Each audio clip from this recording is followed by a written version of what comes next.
Hello there and welcome back to part 2 of the FM23 feature reactions. They made a 42-minute video. I had to cut this into 2 parts. So, in this video, we're going to look at the UEFA Club Competition license, as well as they've got other bits and pieces going on as well, right? Well, what else is on this list? Let's take a look. So they've got supporter confidence, a dynamic manager timeline, and then a little bit of an outro as well. So we'll go through all of those pieces. We'll dissect them as we go along. Of course, if you want to see my reaction to the planner, as well as what they were doing with the animations and the AI, you can look at that video that was uploaded last night. So let's press on then and go with this one and see what they've got in store, and then I'll give an overall review at the end of what I think in a summary to all the things that we've seen in these videos. So let's go back to where we kick things off, 26 minutes in, and hit play.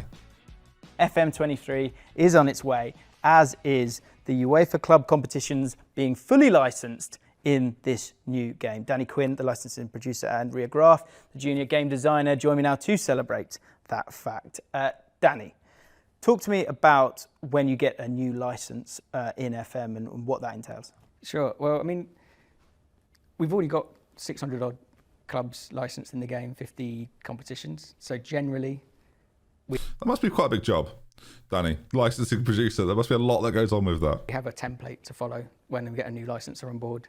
Means that so I should clarify for those who don't know, I'm sure they're going to talk about it. They now have the UEFA license, which means they have the Conference and the Europa League, as well as the Champions League. They're going to obviously highlight what's included within this. It's not a massive section. It's not nearly as big as the first two. So I'm curious. We know that we're going to have logos, kits, match balls, tier dressings and perimeter boards, all those sort of things that help make things look more authentic. The ball, good. With UEFA, we realised that if we follow that template, we're actually quite limited on what we can do. Immediately, it was how can we make this special? Okay, how can we make this special? The first thing you're seeing there, the shirts look really nice there actually, and of course they're using the graphics from UEFA.com. How can we? They look really good. Into a feature or multiple features. As do the Champions League really ones. Look great, look really good. Maximise the value, not just for us. And you can see the boards around the edges and how it's Champions Leagueified. It looks nice. The user as well. Is there any other visual elements you immediately think of with UEFA competitions? Well, so I guess two things. One at the start of the game, one at the end of the game. One would be how the players come out. Again, you kind of utilise that music within that. So I'd be intrigued to know if that's become a part of it. But I guess that I'm a stickler for trophy lifts. They've got to be done right. And are either of those going to be sort of affected by this? Yeah, both. So player good. walkouts, you're looking at the matchday props. So things like, you think of the Champions League, you think of the star ball and the centre circle. And that's the same with all of their competitions. How are they going to show that? How's that showcased? Here we go. Trophy lifts. Okay, so they're showing the template for the trophy lift, but not an actual trophy lift. We've got. Are they going to show us the trophy lift? Trophy podiums for each of those competitions. I mean, there's the podiums. So will look and feel like the real thing. Are they going to carry the? I hope a man comes over and carries the trophy. Please let the man carry the trophy. That's all. That's what I really care about. And then even down to things like sleeve patches. Maybe they're hoping we win it. I can't believe they've not shown us the trophy lift. Give me something. I want to see it. Incorporate, and this is the benefit as well. We're looking for something that's going to maximise the license and find those opportunities. But some of those extra opportunities trickle into our other licenses as well. So we're having to have sleeve. What was really interesting, and I didn't mention it a moment ago, and it wasn't mentioned in some of the other videos, if we just go back just a tiny bit to here, the reason they can show Manchester City is because Manchester City are now a partner of Football Manager. They may mention that later in the video, but they haven't up to now. So if you know that already, apologies. But yeah, they've got Manchester City as one of their licensed teams within the game. Hence, we get to see them, and they can use it as part of their details within this. Patches. Sleeve patches are dynamically changed depending on the competition you're in. By having that feature having that technology. I'm going to be totally honest. The sleeve patch thing I find to be so marginal and like such a nothing feature to me with respect to how it's viewed, because the amount we see the players at that, how close we can see the players. You don't have FIFA level cutscenes, so it's kind of irrelevant how like the detail on the player arms. Yeah, it's a nice thing to have and you'd kind of expect it, but unless it's really obvious, maybe it will be in the trophy lifts. That you mentioned, QPR, it's a bit irrelevant to me. If you leave the championship, you'll no longer wear the championship sleeve patch. If you were to get relegated, you'd wear a League One sleeve patch. I did that. Yeah, but even if you got promoted as well, you still get the Carabao Cup ones. But it's those that making sure that they all dynamically show the correct competition you're in as well, because we wanted to make sure that was possible for the Like it's nice, you can barely see it. Champions League. That functionality is there. It's there for promotion, relegation, and even if you are the winner of the Champions League the following season, you wear the winner's sleeve patch as well. Do you? So there's these like gorgeous little touches, isn't there, that you're just able to sort of. But you can't really go see. forth They with. are gorgeous. That's, I guess, if you could what see do them with it all. up How's close it and been working personal. with the UEFA brand? I mean, it's obviously such an amazing opportunity. It's this big brand. Everyone in football knows it. Everyone wants to reach the Champions League when they play Football Manager. So to have the opportunity to take some of that excitement and add it to our game has just been so great. We were talking about the cup Her hair's on point with the branding of the game. draws before we started filming, It is. and you were saying some lovely stuff about that feeling of celebration and what it will bring this year. Talk to me about that. So what we really wanted to do was Tremendous just hair. add a greater sense of excitement, celebration, and make it more of an occasion that is closer to what you might expect from a real life draw. So we really wanted to move away from just a list that appears sometimes in the game and make it a real event. So we've made cup draws a full screen experience this year. And Pause. I am. Live reaction down the bottom as well. I don't know if that's fan reaction or if that's journalist reaction. Hello to everyone watching along. I, Joel Batts, am hosting. I don't know why I'm reading it, but he's the ceremony host. I hope he gets a picture because of the license. Interesting, some of the badges there. I'm just noticing licensed and unlicensed teams. Obviously, Madrid not licensed, and only City are we there don't in just terms want of it to be the another licensed feature ones. that you skip away from. So what we did, we added Similarly, Tottenham and Chelsea, Liverpool not licensed. a lot of narrative elements that really. But Juventus are. You can just. I'm slightly in the way. This is a bit awkward. Juventus are no longer zebra. Welcome back. Good to see you again.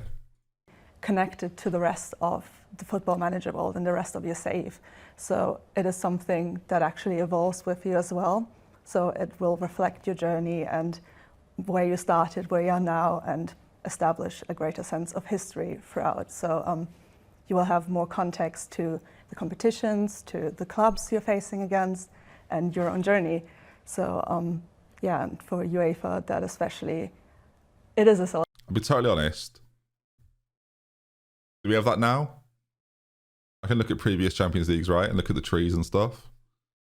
I don't know how this is different. We're celebrating cup draws, we're celebrating having the license, and we're celebrating the player. So I think seeing that with the official graphics and logos is going to be even more exciting. Yeah, and there's going to be commentary in that as well, so it's text at the top. So again, it would be one where I think in the past there might have been certain FM managers who would have gone, okay, well, I'll just find out who it is or just let it happen quickly. People are going to slow down, aren't they, when it comes to the cup draws now? I'd imagine so, yeah. I mean, the pace of it, it's still... if they've worked this hard on it, you better hope so. You better watch these now, folks. Let me tell you. You're choosing. There will be an element that happens. If you were to leave it, it will happen by itself. But there's also ability to go through at your pace if you're someone that might want to go a bit quicker. They're still automatic and you can do it yourself. So that's good. That's what you're saying. But to mention the cup draws as well, it's at all three of those levels. I do like the fact that the branding colours are different. It's just nice to see a completely different colour in FM. I feel like the different tones of green. We're used to green, but different tones of green. Big fan of that.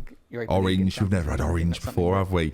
And again, that looks nice. Do Football Manager that might be different to other games where you immediately want to go to the top level. They look nice, but ultimately they are just cup draws for teams in Europe. And if you're managing in League 2, I guess when you're there, it's going to feel like a big event. I guess there's that. Everything at the best you can. It's going to feel bigger than it would have done before. Your first season in QPR manager, might be a conference league, would be the first time you're in Europe.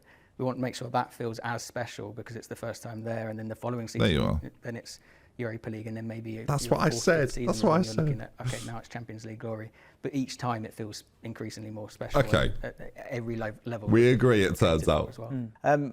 I guess you've played the game as well. How has that felt playing the game? Does it feel that little bit different? Because I think a lot of people, myself certainly, as soon as I saw that, I was really, really excited. The visual element. Wouldn't have got it with a QPR save, Jim. Sorry, Jim. In the stadium were the big ones for me. Cup draws were something that I'm going to be more introduced to this year. I wish we'd seen a trophy list. list. Just sort of skips through it. I don't worry too much, but now I'm going to make sure to spend time with it. Future me as a manager, when I hopefully get QPR to that point, I thank you both for that. Thanks for spending a bit of time and chatting to me about it. I'm excited to get into the Champions League. Fans make football, and in FM... So I just giggling there like a little child at gym going, I'm excited to get to the Champions League. And my brain went, it's not going to be happening with QPR, mate. You can have 6 years if you want. 5-year plan, bring it back. 23, their voices are being represented by the new supporter confidence new feature. Big new feature. To help me bring a bit of French sophistication and just to explain this whole process is lead game designer Remy. Thank you for sitting down. We've had a chat about all sorts already before we started rolling it, but I'm so excited to talk about this supporter confidence. I say excited. Wow, as a manager in the game myself, I've had some moments with the fans over the years. So it also brings a little bit of nerves for me, and I imagine it will do for fans playing the game this year as well. First of all, explain to me what the supporter confidence feature is. Well, Football Manager is very much about stories, right? The stories that you tell yourself, the choices that you make all throughout the game.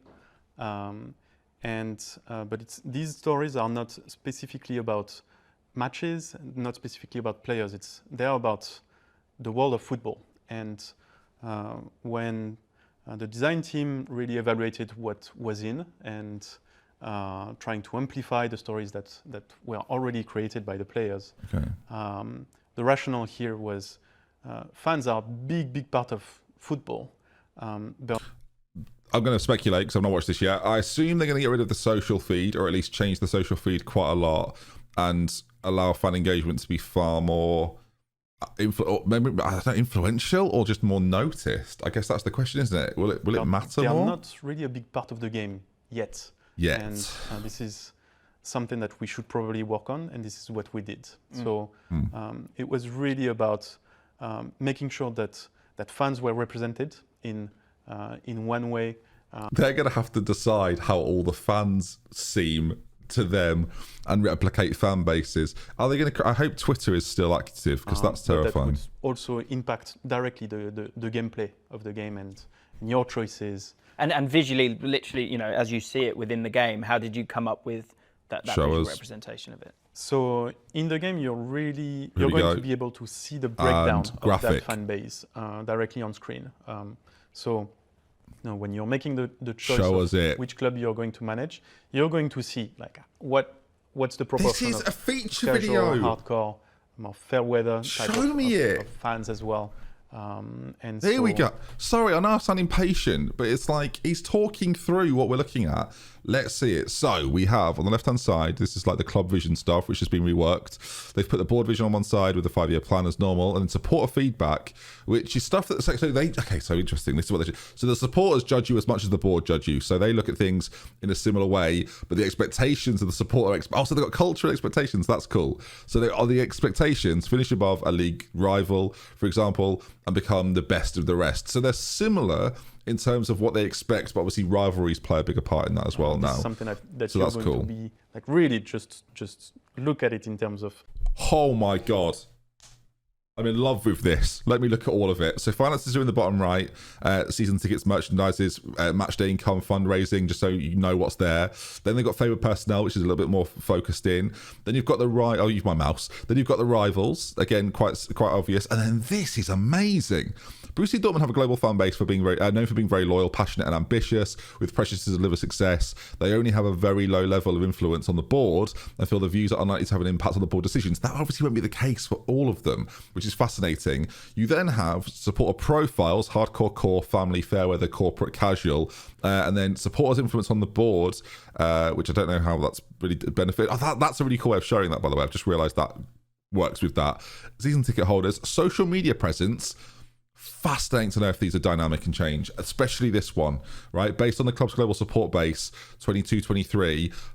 Percentages and breakdown. And are they dynamic? How it impacts your gameplay. So the research team tried to be really as true as possible to are they dynamic? And really trying to capture the essence of clubs, of leagues, and of nations as well. Please be dynamic. Football have vastly different cultural impact in different countries. The research team really tried to supporter feedback on matches, which again you've kind of had before, but it's just more detail. To capture all of these key differences with some parts of the research that will be directly exposed in the game, with the different supporter profiles that you're going to see. I don't think he said the word dynamic, and I'm waiting for the word dynamic.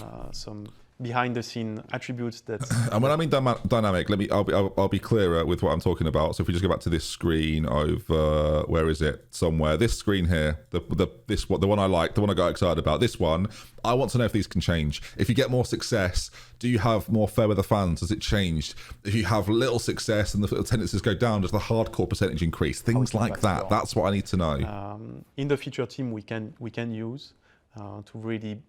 Let's keep going. Build the best and the most interesting features that we can. Okay. This is your first game, right? How do you feel about this? In the fact that are you going to make people lose their jobs? That's going to be on you. Are you going to be okay with that this year? So that's or will it allow people to keep their jobs? So that's the two sides of the coin. I wonder if it's something that hasn't been mentioned yet. I wonder how much press conferences are impacting fan interaction and support. Right. So the fans will have a big say about your job security, but it's depending on that on the club that you're managing. But yes, that's what I'm most excited about. Is that, well, when we're working on a new feature, we're also trying to assess what is the story that we're trying to tell, but also what impact does it have on the actual gameplay, on your choices. And here they will definitely have an impact, and it's one of the most crucial system that we have in the game, right? It's your ability to keep your job and to keep managing the club that you like. So we obviously won't know until we play the game how influential this is. They obviously can't make it too volatile, but at certain clubs it could be incredibly volatile. But yeah, I'm thinking about teams it won't affect. Like teams like Watford, the fans are irrelevant, right? At teams like Watford, because the board just chop and change whenever they kind of like. But at certain teams, there'll be managers that the fans are really in love with. And how do you develop that relationship with the supporter group?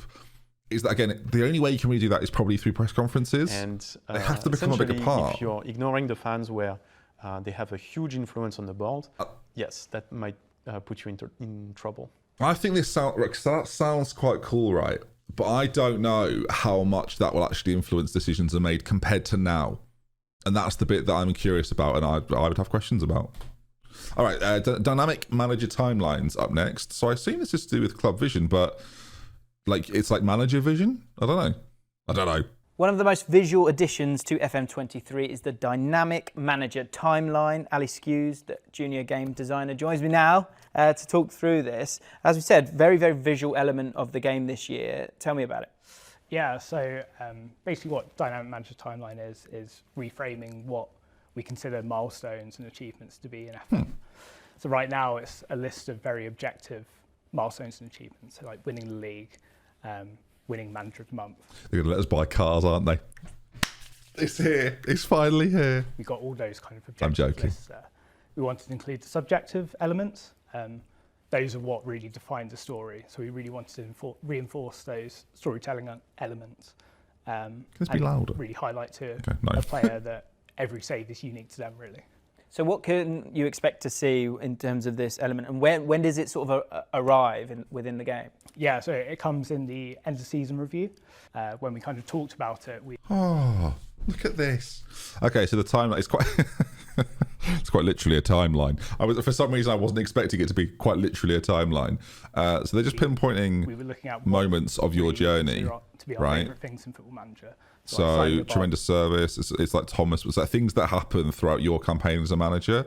I wonder where this is. I guess it comes at the end of every year, and you can skip through from like the very. When you've done like a 10-year save, this would be wicked. Or integrating like 5-year, 10-year save from the youth team.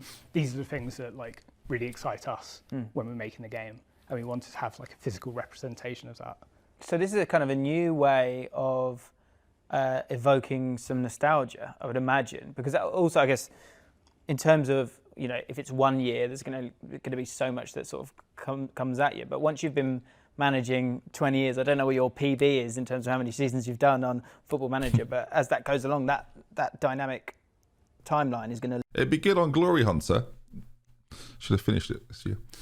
Yeah. Would be really good on Glory Hunter. What Do a will Glory be Hunter save. included and what won't? Yeah, like nostalgia is a great word for it. I think whenever I'm chatting to my friends about Football Manager, we're not talking about how many times we've won the league. It's always about these like special players that you've grown affection for, or the time that you beat your rival 5-0 after 4 years of not doing so. So those are the things we really wanted to highlight. Those kind of special, unique moments in your save.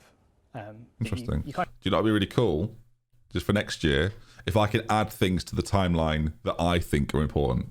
And don't really see Just much in the game. You don't really get a pat on the back for... I would like to add things to my own timeline. To you when you're doing it. Is the aim really just to kind of offer up a bit of... You can have that for free. Yeah, the nostalgia and light when you're sort of not in the grind of your FM save, but just that moment to step back and see what you've achieved along the way? Yeah, definitely. We really want to give that sense of scale. We want to show you like where you've come from to where you've ended up, and show you that it's about like the journey to get there rather than the actual destination. I mean, I think that's what I always look back like, and enjoy looking at. And in that save, I'd imagine there's memorable moments, we'll talk about memorable players as well. Who's the guy? You're watching this with me. It's the first time I've seen this. For me, it was Felipe Greco, who played as number 10. I think he had like 18 techniques, so it was just like a beautiful player to watch. I am skipping it. I'm sure he was great. I'm sure he was an absolute lad. On the talented, and you can look back on it and remember where Felipe Greco started. I think it allows us. We've spoken about so much, and you like getting into the weeds. It's lovely lighting. I'll say it again. AI or the match engine, but this is where we want everyone who's on FM. They want to get to this point where they've got a nice, dynamic manager timeline to look at and enjoy those great moments. Thanks so much for chatting with me, Alia. Loved it. No worries. Great. So there we have it. 5 key headline feature areas. Also, I'm sorry it's not in HD. It was originally, but it doesn't give me the option. I've only got 720 as an option. Okay, Jim's giving us an outro there. I don't know if they're going to do anything. Actually, will they say if there's more features? And exclusive members hub, FMFC. I'm part of it, so we're fine. Okay, let's talk about my thoughts. So, we've watched the whole feature video there. Again, 42-minute video. As a point, not just from a creator standpoint, I just think it's a lot to watch in one go. And you sort of, the way YouTube works, I know this from uploading 2,000 videos, is people watch like half this probably, and then get bored halfway through or do something else, and then come back to it hopefully, which is what I did, ironically enough. I think it's important that as someone that makes videos on Football Manager and has a relationship with Football Manager, that I should be honest about the things that I think regarding the game. And I'm underwhelmed by the features. I think some of the things have been sort of repurposed and redesigned, and I'm not saying like they're trying to trick us or anything, because ultimately they're trying to create things that are better quality of life, and that's absolutely fine. And one of the conversations I've had recently is like, do I think we're at a point with the game now where they're doing enough year on year to make me feel like, oh wow, this is happening now. Things like women's football are incoming, right? We know that's going to happen either probably next year or the year after, like the way they've talked about it, the way it's pretty close, you would imagine. But there are some things there, like the AI manager thing feels massive. Giving people AI managers who feel different and unique to themselves, that's a really good, that's probably the favorite thing I've heard from the whole video. That's the thing that excites me most. Things like the recruitment, looks like they've redesigned squad depth and added the ability to shortlist players. And outside of that, I don't see a massive change. If I'm just being like again, I'll play it and I might feel differently about it, and I'll be doing a review in the future. So make sure you subscribe, because I will be doing another review of this. The animations look improved and look good and look sharp, and the goalkeepers as well. Some of that saving and stuff looks great. And again, the striker finish they showed was great. I wish they'd shown so much more of it. Like if you've got a new engine with new animations and you've made so many additions, give me like 5 minutes of it and show it over the top of the conversation that you're having, as I think both are important. I wish we'd seen more. I don't necessarily feel like the game is moving on enough, and there are little things that I think people wanted, and they may still be there, but these are the headline features. Set pieces feel untouched or look untouched from no mention is what I would say.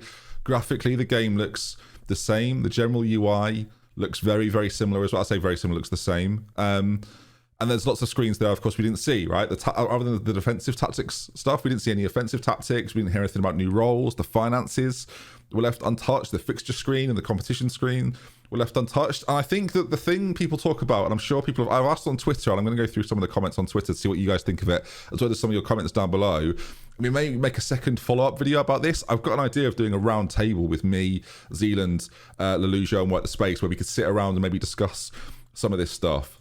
But I put a tweet out earlier on, which was a conversation of like, what do you think? Where are you then with this? I assume people have watched the video. I've not read these yet, so let's hope some of these are interesting.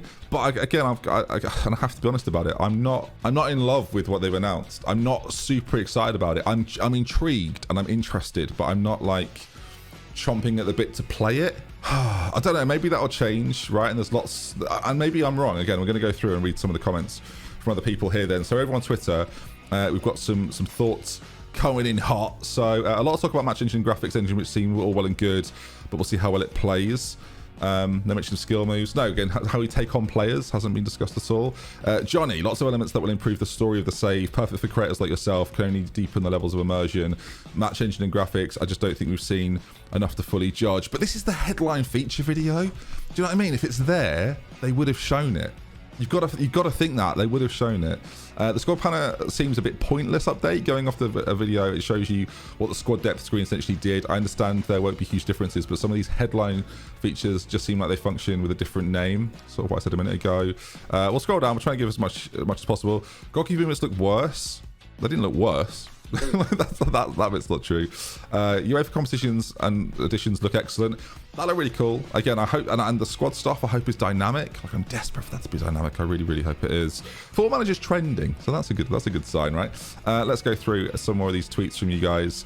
Gary just said disappointed. UEFA stuff's cool. People like the UEFA stuff. They're on board with that. No set piece overhaul, says Jamie. So ultimately underwhelmed. And the guy that replied also disappointed. This is 10 likes on this one from Pumpster. It's an evolution. Sorry, it's evolution, not revolution.